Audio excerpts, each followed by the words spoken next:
Hola, esto es La Mágica Historia. Vamos a ver la diferencia que hay y cuál es la importancia de conocer esa diferencia entre un músico y un artista, ¿ok? O un actor y un artista, o un pintor y un artista, o un escultor. Ya. Pero antes no quiero dejar de mencionar una noticia que apareció ayer, ¿cierto? De este acuerdo al que habría llegado Donald Trump con Netanyahu y los palestinos y Hamas y todo el asunto, y que se supone que habrían llegado a un acuerdo de alto el fuego o incluso de paz en Gaza. ¿Entiendes? Vaya a saber uno qué resultado va a tener realmente esa cuestión. Ojalá, ojalá que se detenga la violencia, ¿cierto? En, en ese lugar. Yo creo que todas las personas de bien realmente quieren de corazón que se detenga de una vez por todas todo ese sufrimiento humano. Pero menciono el asunto porque es un buen ejemplo de lo que hablamos en los videos pasados, de estos 10 actos mágicos con que los magos controlan el mundo. Porque ahí tenemos un ejemplo de dos actos mágicos, ¿cierto? Por un lado tenemos a Netanyahu, que el hombre estaba atado, ¿cierto? Estaba encajonado en una situación que ya no le era favorable. Se había metido en un zapato chino, ¿cierto? En una situación, en una campaña militar que no iba ni para adelante ni para atrás, ¿me entienden? Era todo como les digo, una trampa en la que él mismo se metió, ¿cierto? Y aplicó el acto mágico del escapismo, ¿cierto? ¿De qué manera? Dijimos, ¿cierto? A través de la flexibilidad, ¿me entienden? Entonces el hombre flexibilizó su posición, su postura, ¿cierto? Ya no se mostró tan duro, tan intransigente, se mostró mucho más manso, mucho más abierto a negociar, a pactar, a parlamentar, ¿me entienden? Mucho más flexible. Y de esa manera el hombre ha podido escapar, ¿cierto? Aplicar el acto de escapismo, ¿cierto? Y salir de esta situación que ya no le estaba aportando nada beneficioso. Por otro lado, vemos a Trump, ¿cierto? Aplicando el acto mágico de la restauración, ¿cierto? Algo que estaba roto, ¿cierto? Que recurrentemente o lo normal es que el mismo mago lo destruya. Eso a lo mejor nos puede dar una pista de cómo ha funcionado toda esta cosa. Pero en fin, algo que está destruido, ¿cierto? Y llega el mago y asombrosamente asombra a todo el mundo reparándolo, restaurándolo, uniéndolo, sanándolo. ¿Me entienden? Frente a todo el mundo. Prácticamente ya no solo un acto de magia, sino que prácticamente un verdadero milagro con el cual Donald Trump ha maravillado al mundo. Un acto de restauración, ¿cierto? Bueno, pero todos sabemos, ¿cierto? Por lo que hablamos en los videos pasados, de que cuando los políticos realizan estos actos mágicos, no son reales, son trampas, son engaños, ¿me entienden? Entonces, nada en política, ya sea política interna, política exterior, o en asuntos militares, nada es lo que parece y todo es mentira, todo es un engaño. ¿Ok? Bueno, como les digo, esperar de que por lo menos estos actos mágicos, estas acciones, eh, por un lado, si benefician a estos políticos, bueno, ya no hay nada que hacer. Pero por otro lado, si van a servir para evitar, digamos, la violencia y sobre todo el sufrimiento humano en el lugar, bienvenido sea.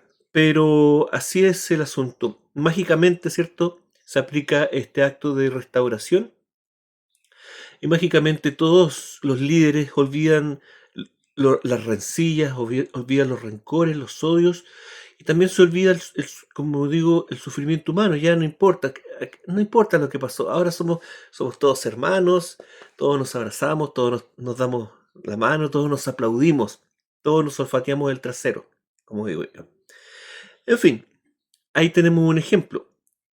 Eh, tam- Me podrán criticar, me podrán decir que estoy asociando cosas que no tienen nada que ver una cosa con la otra. Bueno, De eso se trata esta cuestión. De eso se trata esta cuestión. De irse dando cuenta de, de cómo nos manipulan, ¿cierto? De cómo nos engañan y cómo nos presentan las cosas. ¿Me entienden? Ahora está en manos de cada quien interpretar o elegir qué forma, ¿cierto?, de presentación le es más coherente. ¿Me entienden?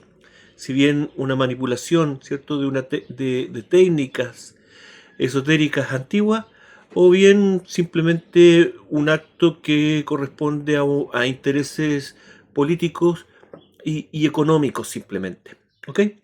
Bueno, de eso se trata esta cuestión. De ver un mismo hecho y poder darnos cuenta de que ese mismo hecho, dependiendo de la persona que lo vea, dependiendo de la persona que lo cuente, puede reflejar realidades distintas, una misma realidad. Bueno, vamos entonces ahora con el 6 minutos, con el asunto del tema de hoy día, que no es muy complicado, pero a lo mejor va a ser un poco largo el video porque quiero darme a entender. Espero darme a entender y no complicarme. Bueno, ¿cuál es la diferencia entonces que hay entre un músico y un artista? Dijimos que esto corre para cualquier tipo de expresión artística, ¿cierto? Para un cineasta, para un actor, para un escultor, para un bailarín, en fin, etcétera, etcétera, etcétera. Corre, lo mismo que vamos a hablar, corre para todo, digamos, tipo de expresión artística. ¿Ok? Bueno, no todo el mundo sabe la diferencia que hay entre un músico y un artista, ¿entienden? ¿Por qué, por ejemplo, hay cantantes que son cantantes de estudio, que los sellos de grabación, gente que canta muy bien, pero los estudios de grabación nunca graban discos con ellos, siempre los ocupan como acompañantes de ciertos músicos y a veces incluso salen de gira, pero siempre como coristas, nunca como intérpretes solistas, o nunca se les da esa posibilidad de salir al frente. Una vez vi un documental con respecto a eso, con historias, ¿cierto?, de coristas famosos que llevan ya de oficio, llevan décadas acompañando a artistas famosos, ¿cierto? Y salía ahí su esfuerzo por tratar de grabar ellos sus propios discos y que las compañías los apoyaran en eso. ¿Ok? E incluso por ahí dentro, haciendo el documental, ¿cierto? Apareció la posibilidad de que alguno grabara por ahí, pero no pasó absolutamente nada. No había ningún...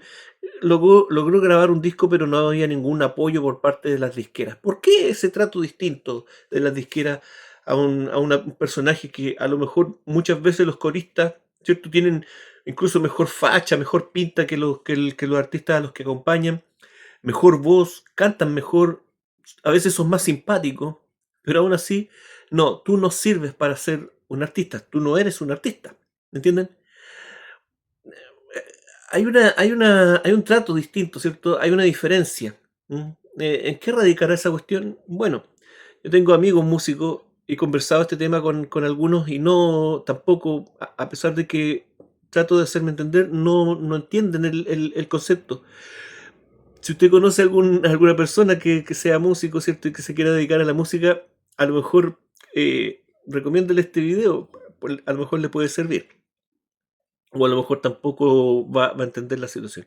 Bueno, la cosa es que, obviamente, si hay un trato distinto es porque ser músico y ser artista no es la misma cuestión, no estamos hablando de lo mismo. Y antiguamente tampoco, no es lo mismo tampoco el concepto antiguo del artista con el concepto moderno del artista moderno, del artista pop, ¿me entienden? O la estrella de rock o ese tipo de cosas. Por ejemplo, se habla mucho de Hitler, ¿cierto? Cuando postuló a una escuela, a escuela famosa de arte y no quedó, y no lo incluyeron. Entonces muchos dicen, ¿cómo hubiera cambiado la historia si Hitler se hubiera, ¿cierto? Hubiera entrado a la escuela, lo hubieran dejado entrar, ¿me entienden? Claro, en la escuela no lo reconocieron como un artista, o no lo dejaron ser un artista, y él quería ser un artista, ¿me entienden? Hitler entendía la diferencia que había entre un pintor de oficio y un artista. Bueno, en ese tiempo la diferencia era clara. El artista tenía que pertenecer, tenía que salir, egresar de alguna escuela de arte, ¿me entienden? Y mientras más prestigiosa fuera esa escuela, más artista ibas a ser, ¿me entienden? Pero, nuevamente, ¿en qué radica la diferencia? ¿Me entienden? Mm, es raro, ¿cierto? Bueno, yo que trabajé también harto tiempo en ornato, a veces tenía que hacerme cargo de mantener ciertas piezas artísticas que adornan la ciudad, las plazas, ¿me entienden? Eh, que nadie se percata de eso, pero detrás de esas piezas muchas veces hay un artista, ¿me entienden? Entonces, una vez me pasó un percance, no sé si contarlo porque me va a tomar tiempo. Que resulta de que los artistas presentan en sus obras, aunque sea una estatua de mierda en una plaza abandonada y que esté toda grafiteada y cagoseada de palomas, como sea, el artista presenta, por ejemplo, unas características de la obra. Si la obra es destruida, tiene que ser reparada de la misma manera y con la misma paleta de colores, ¿me entienden? Entonces, una vez había que pintar unas obras de arte horribles que hay aquí en la costanera aquí del Biobío, y, y yo sabía esa situación, pues yo sabía de que las obras están con una paleta de colores, con un tono de color que indica el artista, ¿entienden? Cuando vende su obra a la municipalidad. Y ya pues me estaban pidiendo que pintara esas cuestiones para el tiempo, ¿cierto? De la primavera, qué sé yo.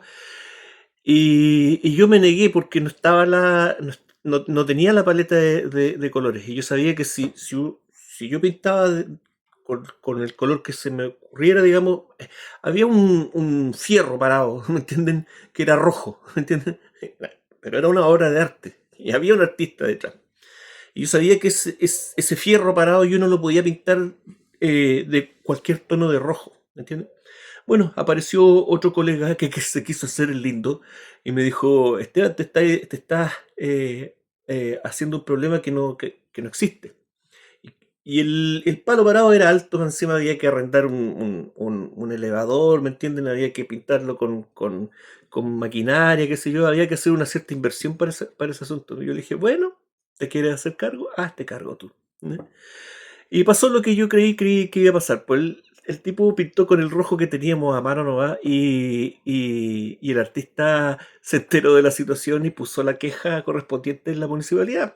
Eso costó contratar nuevamente el camión y todo el asunto, todo de nuevo, ¿cierto? Pedir el tono que correspondía, en fin, era complicado el asunto, no era fácil, ¿me entienden? El artista tiene cierto poder, incluso, ¿me entienden? ¿Me entienden? El poder de, por ejemplo, hoy en día se habla mucho de esto, de estas exposiciones de arte, ¿cierto? Donde aparecen estos artistas haciendo una performance, ¿cierto? Artística, ¿cierto? No sé, pues yo me desnudo, me coloco no sé, una pañoleta amarrada al cuerpo así y poso en la calle, ¿me entienden? Desnudo, ¿no? Bueno, a lo mejor me llevan preso por alguna falta a la moral, qué sé yo, pero mi acto, ¿cierto? Mi performance va a ser reconocida como una performance artística. No, pues voy a ser el loco nomás. Pero si soy un artista, sí va a ser reconocida como una performance artística.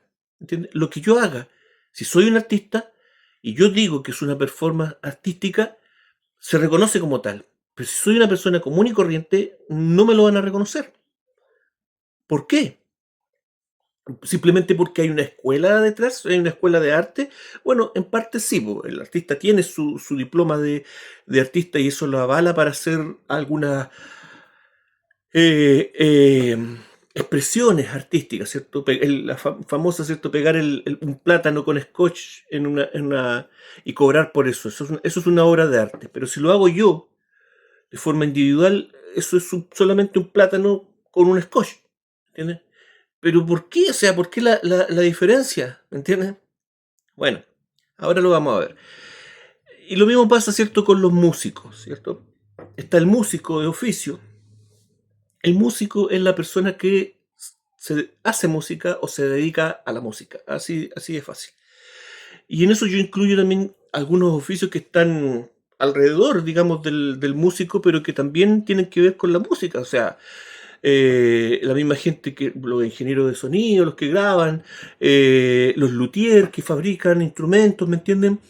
Los profesores de música, en fin, distintos oficios que están asociados, ¿cierto? Que también corresponden como al gremio del músico, ¿me entienden? Gente que también sabe de música.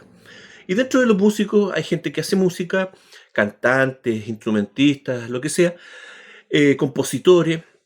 Hay algunos que tienen escuelas, que han ido a conservatorios o a escuelas de arte, y otros no, otros que son autodidactas, ¿me entienden?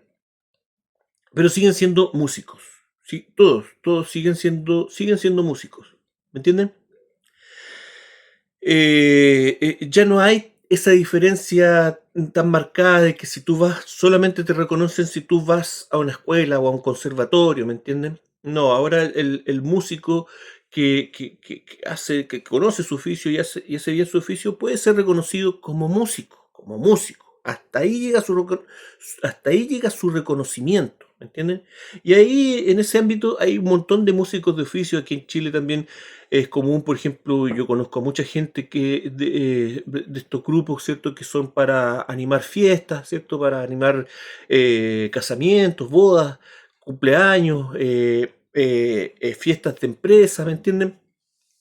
Hoy en día también es súper común, por ejemplo, los cantantes que andan con pistas grabadas animando fiestas de todo tipo. Y hay algunas personas que eso lo hacen para complementar, ¿cierto? El dinero que ganan con otros oficios. Y hay personas que viven de eso, viven de la música, ¿me entienden?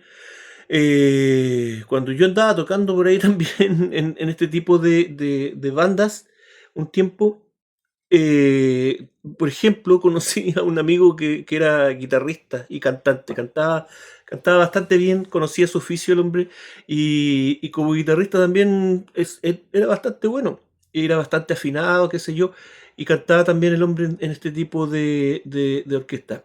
Y hoy en día, ¿saben a lo que se dedica el hombre? Participó en un programa como doble de un artista, ¿entiendes? Y ganó por ahí un programa de televisión como doble de un artista. Y después se empezó a presentar en otros programas, incluso en el extranjero. Lleva años el hombre dedicándose a eso, a imitar, a hacer, no la imitación oficial, pero un buen imitador de un artista, ¿me entienden? Y vive solamente de eso. Logró vivir de la música gracias a una cosa que impensada, ¿cierto? Bueno, le sacó provecho a cierto parecido físico, le sacó provecho al talento que tenía de poder cantar también de buena manera, y eso le es suficiente, digamos, como para vivir de forma cómoda. De vez en cuando pierde popularidad, se presenta nuevamente algún programa de imitadores o de dobles de cantantes, y eso, gane o pierda, la exposición en televisión le sirve para estar de nuevo en ruta. ¿Me entienden?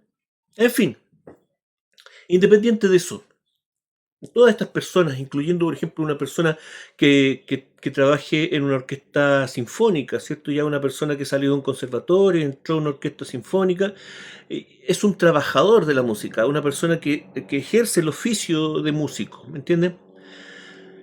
Y eso tiene un cierto ámbito, ¿me entienden? Ah, pero eso no te vuelve un artista, ¿me entienden? Ya, pues, pero ¿cuál es la diferencia? Bueno, Eh, aquí en el canal hace un tiempo atrás hablamos un poco acerca de la visión y la definición que tiene la masonería con respecto al arte y a lo que es un artista. Eso está en la literatura masona. Si buscan libros con respecto a conceptos de la masonería escritos por masones, se van a encontrar con el concepto del arte y del artista. Pero antes de hablar de eso, dijimos, ¿cierto?, que antiguamente, para convertirse en un artista, tú tenías que entrar a una escuela de arte donde te enseñaran, no solamente el oficio de ser pintor, cantante, músico o actor, sino que te convirtieran en un artista, que te enseñaran, ¿cierto?, lo que tenías que saber para ser un artista, ¿me entienden? Sobre todo si era una escuela de arte prestigiosa, como lo que estaba postulando, ¿cierto?, Hitler, ¿me entienden? Y él se dio cuenta de que jamás iba a poder, lo iban a dejar ser un artista, ¿me entienden? Pero hoy en día hay otra manera de convertirse en artista, y es que hay un paso intermedio entre el músico o el actor, ¿me entienden? Y el artista, ¿me entienden? El artista que ya es aclamado, reconocido, eh, em, eh, y que tiene tiene le dan otra importancia, ¿cierto? Otro tratamiento, ¿cierto? Lo tratan de otra manera al artista, ¿cierto? Que al músico, ¿ok? Y el paso intermedio es ser un producto. Usted me dirá, gasté 21 minutos de mi vida para escuchar esta tontera. ¿Ah? Obvio, hombre, obvio, es súper obvio lo que estás diciendo. No, no es obvio, no es obvio. Y aunque usted no lo crea, no mucha gente lo sabe. ¿Ok? Porque tú no puedes convertirte en un producto por ti mismo, solo. ¿Entiendes? No, eso no va a pasar. Y eso es lo que muchas personas no entienden. ¿Ya? Y por eso es que muchos amigos, músicos que conozco yo, no entienden ese concepto y no insisten en la idea de convertirse en un producto musical por su cuenta. No. Para convertirte en un producto musical, tú necesitas recibir el tratamiento de un productor, ¿cierto? Y ya lo hablamos en los videos pasados, por eso es que hice esos videos conceptuales para poder que nos vayamos entendiendo. El acto mágico de la producción, ¿cierto? Bueno, si no vio el video, no ande preguntando tonteras. Si no lo vio, el acto mágico de la producción, ¿cierto? Tenía que ver con hacer aparecer algo que no existe. ¿Entienden? La producción, ¿cierto? Mágica. Producir algo mágicamente. ¿Me entienden? Entonces, algo que no existe, tú lo conviertes en algo vendible. ¿Me entienden? Saca una producción de donde no hay. Por lo tanto, el productor toma al músico, ¿cierto? Y lo convierte en un producto musical. ¿Entienden? Donde no había nada, el productor, ¿cierto? Presenta luego, aquí está este producto musical, pero es el productor el que lo crea, no es el músico. ¿Me entienden? El productor, necesitas un mago, necesitas alguien que haya sido adiestrado en estas artes mágicas, ¿me entienden? Entonces, ustedes me dirán, no, pues Esteban, si los productores son gente que también aprende el oficio por sí solos o lo aprende también en una escuela de arte o de, ¿cuánto se llama?, de comercio, de ventas, qué sé yo, aprenden el oficio de productores. Bueno, algunos serán así, pero cuando hablamos de producciones importantes, y haga el ejercicio, yo lo hago y siempre me aparece, haga el ejercicio, busque en Google, ¿cierto? Una producción, una película, un disco, un álbum, ¿cierto? Lo que sea, una obra de teatro, ¿me entienden? Y vaya a las personas que están ahí en el trabajo de producción, pinche ahí el asunto y vea más o menos la información que hay de esas personas. Siempre van a estar asociadas a cosas raras, ¿entienden? Siempre van a estar asociadas a la masonería de alguna manera, incluso por algún colegio, por algún college, eso ya lo hablamos también, o por algún premio, ¿cierto? De esa manera se identifican, en algunas ocasiones aparece, esta persona es masona, ¿me entienden? O otras veces no aparece, pero aparece, le dieron el premio tanto, ¿cierto? Qué sé yo, incluso a la orden tanto, dependiendo de la importancia que tengan, siempre están asociados a cosas raras, ¿entienden? Son magos. Son magos, y son magos que están especializados en el acto mágico de la producción, y te lo dicen de esa manera. Acá viene ¿quién viene? El productor, ¿me entienden? ¿Me entienden? Y el músico también necesita a alguien que lo maneje, que lo manipule, el manager, ¿me entienden? De esa manera, el músico se transforma en un producto musical, ¿me entienden? Vea fotografías de cantantes famosos de hoy en día y vea fotografías de antes de que fueran famosos, cuando eran personas comunes y corrientes. No tienen nada de extraordinario, nada de espectacular. Es el productor el que arma el producto musical, donde no había nada, ¿me entienden? Donde solamente había un músico, ¿cierto? Luego el productor lo transforma en un producto musical, ¿ok?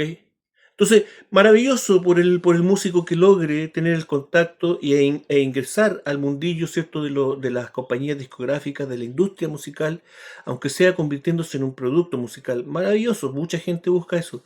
Pero, dependiendo de cómo se vea el asunto, esto te amarra. Firmas contrato con el diablo, ¿entienden? Pierdes libertad, dependiendo de cuán importante sea el producto musical al que tú perteneces, ¿entienden?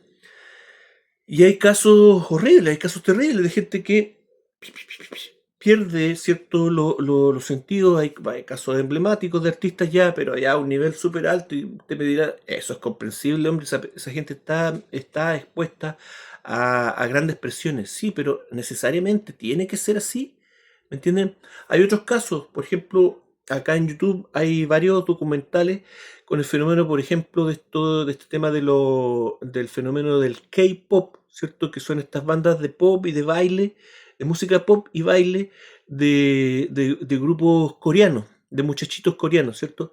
Hay varios documentales en donde muestran la manera en que los estrujan, ¿cierto? Hasta el extremo de llegar a, ¿cierto?, a estos colapsos nerviosos, ¿cierto? Porque no tienen vida, no tienen vida. Se transforman solamente, son un producto en vida. Son un producto en vida, algo que se estruja y se estruja y se estruja y se sigue estrujando. Botó la última gotita que le quedaba de vida al tipo, pero le dan otra vuelta más para sacarle otra gota más, ¿me entienden? El otro día vi no un documental, sino que un anuncio de un documental donde al parecer le hicieron un seguimiento a este tipo al que hizo todos estos cómics, ¿cierto?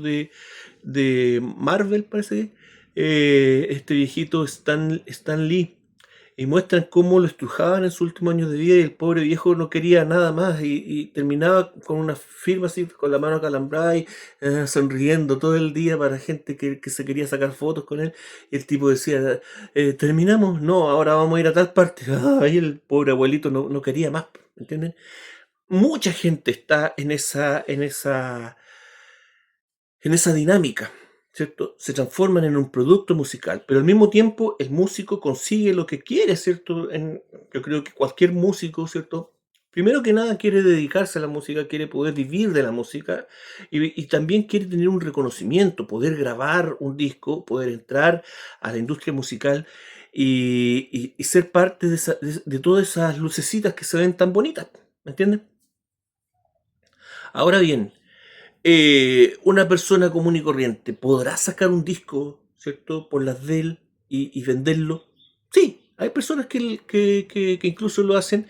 Hoy en día es muchísimo más fácil que antes, pero obviamente los sellos discográficos, la industria musical, desde su inicio creó métodos de protección, ¿cierto? También lo hablábamos antes, que es parte del acto mágico de la restauración, ¿cierto? Crear escudos que te protejan, ¿entienden? Y bueno, en este asunto les dije que a lo mejor vamos a tener que hacer dos videos, ¿entienden? Les dije que en este asunto de la industria discográfica hay toda una historia, por cierto, ya lo hemos comentado que al principio la industria era más monárquica, ¿cierto? Se grababa solamente música clásica, música que se consideraba que tenía el mérito para poder ser grabada, ¿cierto? La música popular no era mirada en menos, no tenía ese mérito. Se grababan discursos, se grababan cuentos, obras, novelas, ¿me entienden? Ese tipo de cosas grababan los sellos. Pero después de la Primera Guerra Mundial todo cambió, ¿cierto? Hubo un desbalance de poder, ¿cierto? Los magos obtuvieron mucho poder Y las reglas del juego también dentro de las compañías discográficas cambiaron, comenzaron a grabarse artistas populares, ¿cierto? Se le empezó a quitar fuerza a la música monárquica.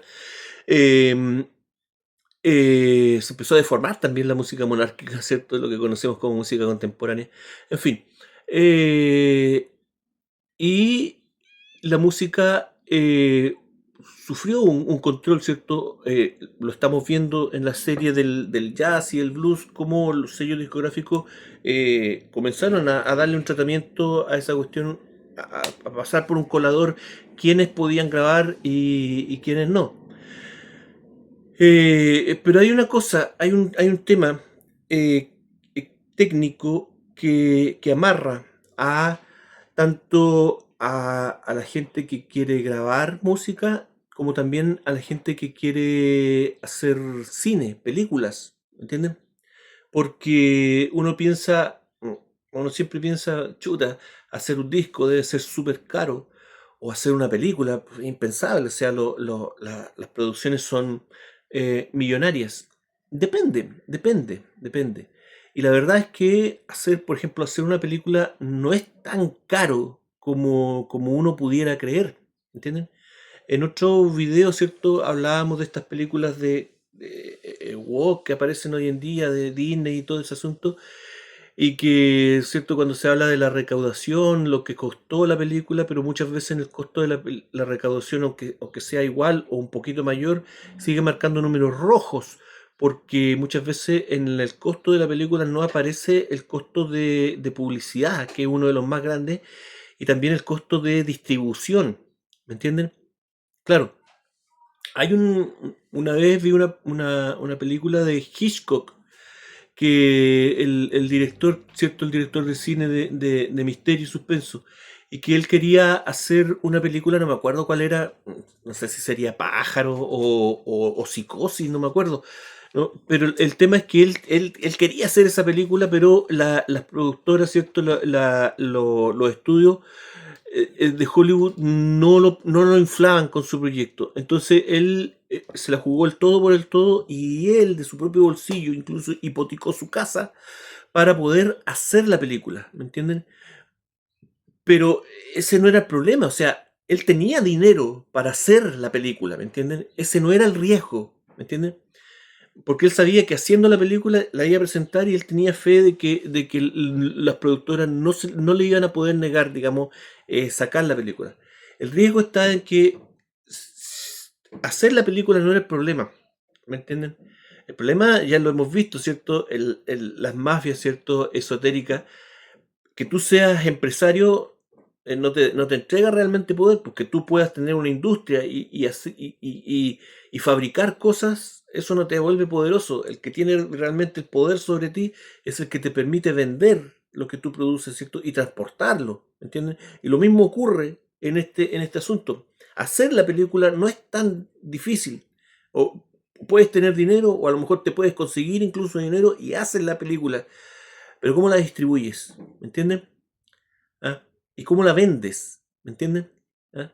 Y más encima, ¿cierto? Tanto los sellos discográficos como la industria del cine, para poder evitar, para poder meter más obstáculos, digamos, a la venta, le agregan una dificultad extra que es la masterización.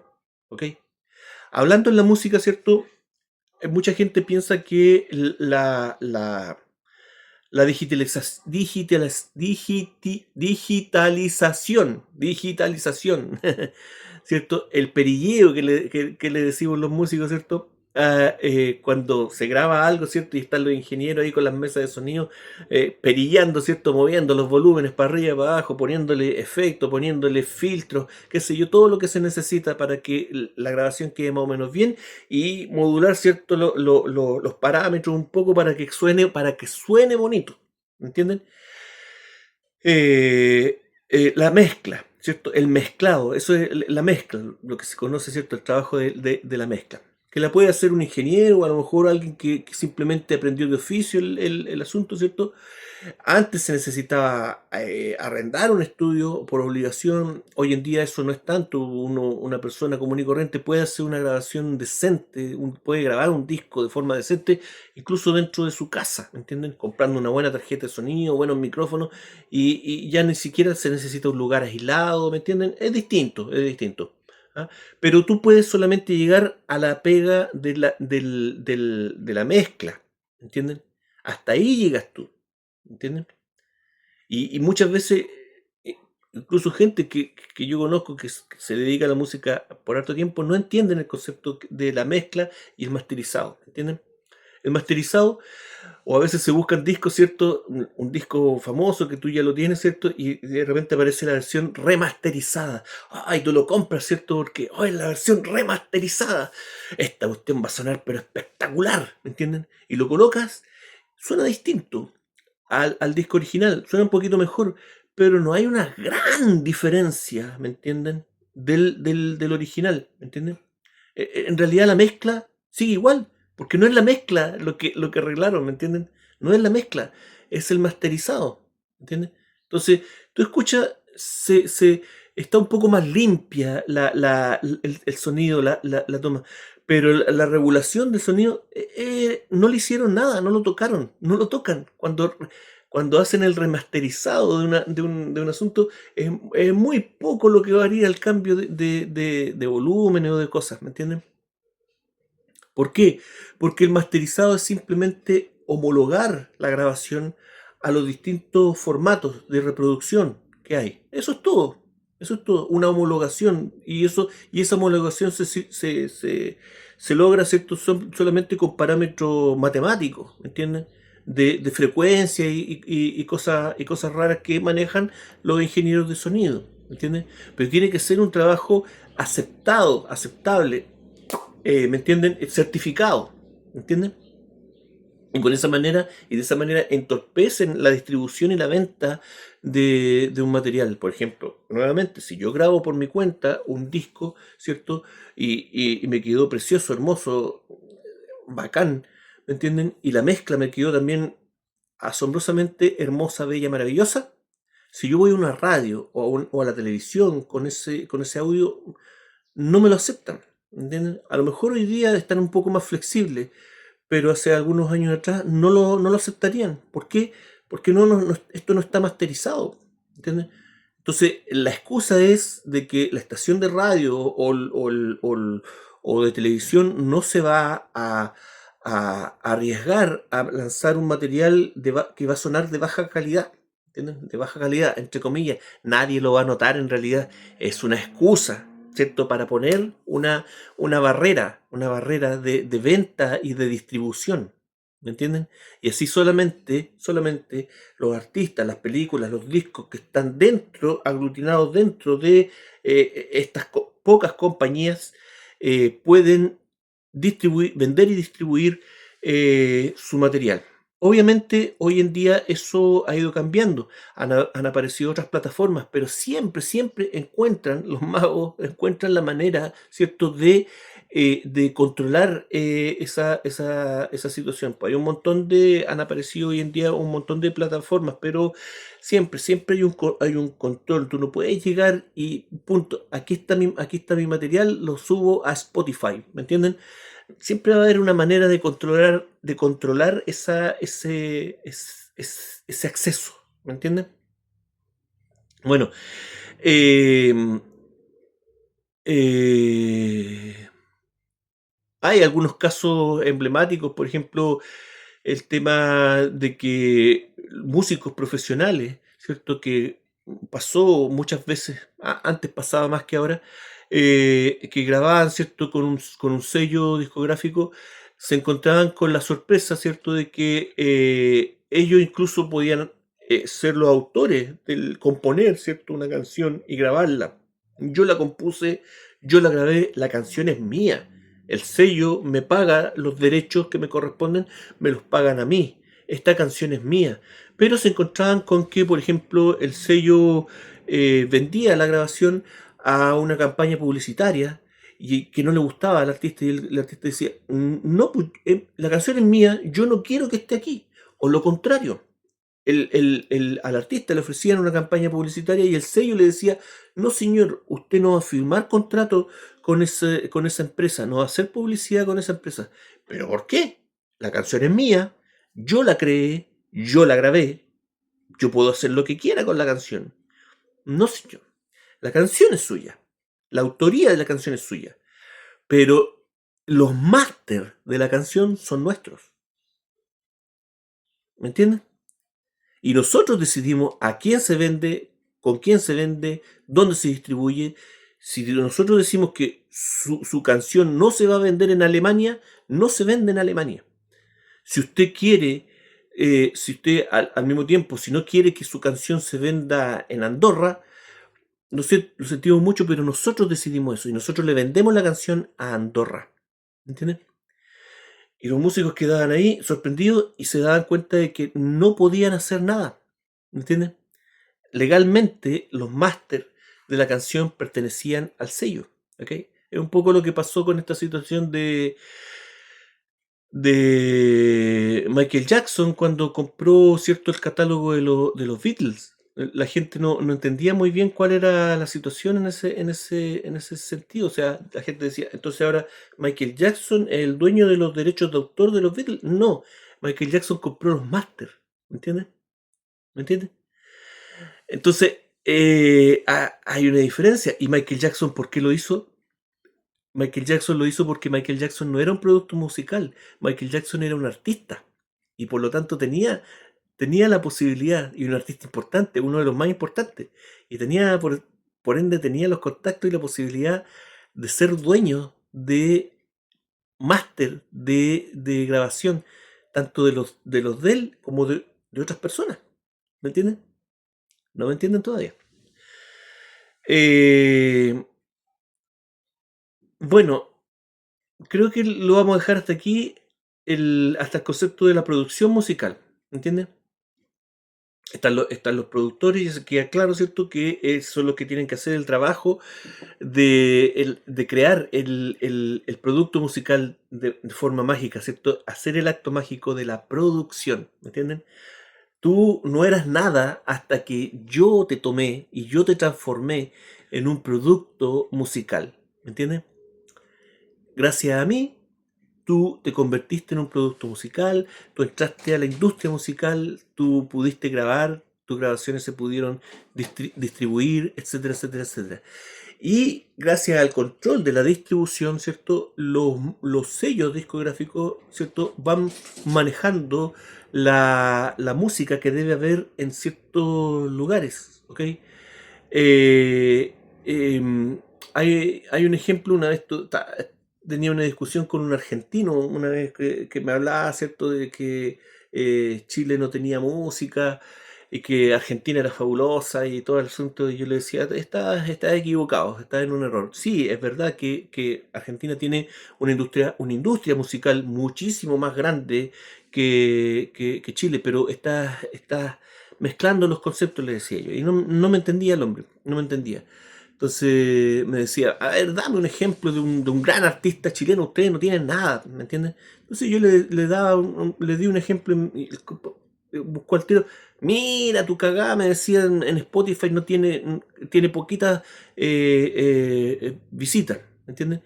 Porque le di el ejemplo de los Jaiba y yo le dije, sí, pues, pero a ver, los Jaiba, un grupo súper antiguo, hicieron experimentación musical por muchos años, fueron los primeros que tocaron en la Antártida, los únicos que han tocado en Machu Picchu, que los han dejado tocar en Machu Picchu, son artistas importantes.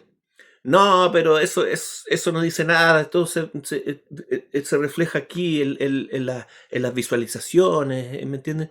Bueno, le dije yo, si es por eso, lamentablemente, el mismo caso, por ejemplo, de Soda Stereo en Argentina, la banda, ¿cierto?, de Argentina, ¿cierto?, gigante, ¿me entienden?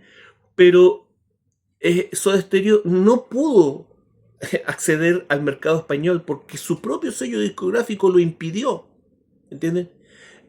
Razones económicas ninguna, eso no tiene ningún sentido. Soda Stereo hubiera sido vendido su catálogo en España en el periodo en que apareció Soda Stereo, hubiera sido ventas fabulosas, ¿cierto? Ventas millonarias. Yo creo que eso no hay para qué preguntárselo. ¿Por qué vetaron a Soda Stereo de España? Bueno, por un asunto de manejo cultural. Cultural, entre comillas. Es cultura popular, sí, lo sé. Pero de eso se trata esta cuestión de controlar la cultura popular, la cultura de las masas. Eso es lo importante para los magos, las masas, cómo controlar a las masas. ¿Me entienden? Entonces, no es el tema de qué tan grande, ¿cierto? Es un artista. Ya, si estás dentro de la industria musical, ni siquiera importa el tema de qué tan bueno es tu material. Eso lo podemos ver hoy en día en los músicos urbanos. Eso es excremento musical, ¿me entienden? Pero si tienes una buena producción, una buena distribución, una buena publicidad, ¿me entienden? Abierta, ¿cierto? Cualquier cosa se puede convertir en un producto musical. Si esto es magia, es magia, es un truco.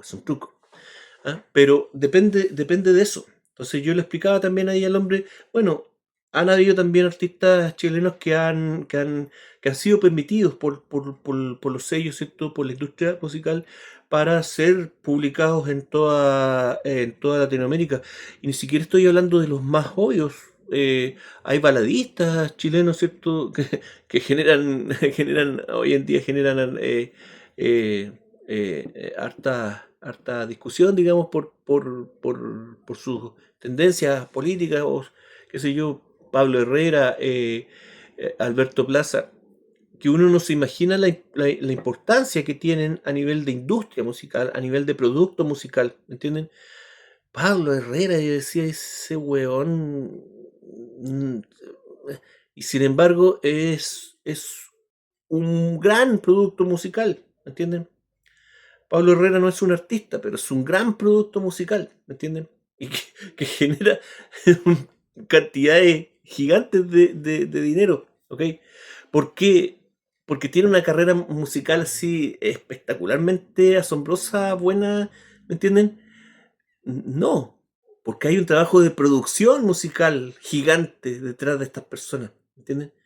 E insisto, o sea, yo no voy a calificar si el trabajo de estos baladistas es bueno o no. El tema es que aunque fuera peor, ¿me entienden? O fuera mejor, ¿me entienden? Da lo mismo. El impulso de la producción hace la diferencia. Y yo sé que esto también es un concepto que es muy difícil que lo comprendan algunas personas. Pero hay casos memorables. O sea, muchos artistas se asocian, ¿cierto?, con el exceso de droga o el exceso de alcohol, ¿me entienden? Y sin embargo, en los periodos en que estos tipos han estado prácticamente en coma, ¿cierto? Han publicado cosas maravillosas, ¿entienden? Ese trabajo maravilloso, ¿cierto? Ese disco fenomenal que sacó este tipo, ¿ustedes creen que es el resultado del trabajo de un borracho? ¿Ustedes creen que es el resultado del trabajo de un drogadicto? No, un borracho, un drogadicto no pueden trabajar. No pueden trabajar. Esa es la verdad. Pero nos venden el mito, ¿cierto? Del gran artista, ¿cierto? Que se mete cosas a la vena, se lo toma todo, ¿cierto? Y a pesar de eso, el tipo logra, ¿cierto? Sacar obras de arte, pero maravillosamente espectaculares. No, no. Hay un trabajo de 20 tipos detrás, 20 productores musicales, artistas y todo el asunto que sacan esto adelante, este producto musical. ¿Me entienden? Es todo una mentira, es todo un cuento, ¿ok? Vamos a dejarlo hasta aquí para que no sea tan cansador el asunto, y en el próximo, pensaba hacerlo en un solo video, pero ¿para qué? En el próximo video vamos a ver entonces cómo el producto musical, ¿cierto?, se transforma ya definitivamente en un artista y cómo cambia la cosa ahí. Espero que se vaya entendiendo el asunto. Gracias, esto fue La Mágica Historia. Que estén todos bien, cuídense. Chao, chao.